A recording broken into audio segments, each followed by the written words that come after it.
হলো বর্তমান সিরাজগঞ্জ রোডের অবস্থা।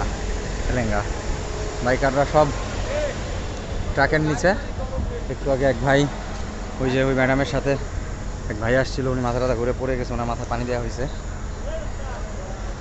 এদিকে যতদূর চোখ যায় ততদূর জ্যাম, সেম এদিকে যতদূর চোখ যায় একদম সেতু পর্যন্ত জ্যাম, অথচ গুগল ম্যাপে রাস্তা ফ্রি দেখাচ্ছে। আর দুনিয়ার মানুষ সব নেমে এসে ট্রাকে যারা ছিল সব ওই যে চলে গেছে ছায়াতে। আজকে স্বপ্ন যাবে বাড়ি আমার। আসলে কত কষ্ট করে যে মানুষ বাড়ি যায় একটু এক মুহূর্ত সবার সাথে একটু সময় কাটানোর জন্য। আসলে এই এক্সপিরিয়েন্সটা খুবই মর্মাহত। মানে এটা আসলে বলে বোঝানো যাবে না, বাচ্চা কাচ্চা সহকারে বের হয়ে আসছে।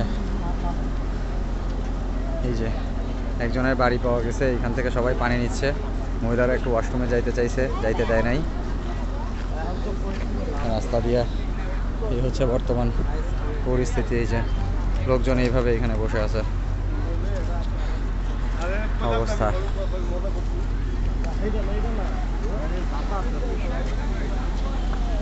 অনেকে আবার হেঁটেও রওনা দিয়ে দিচ্ছে গাড়ি গোট্টা অবস্থা মাথায় নিয়ে। আসলে এটা যে কত বড় একটা দুর্বিষহ অবস্থা, যে না থাকবে সে বুঝবে না।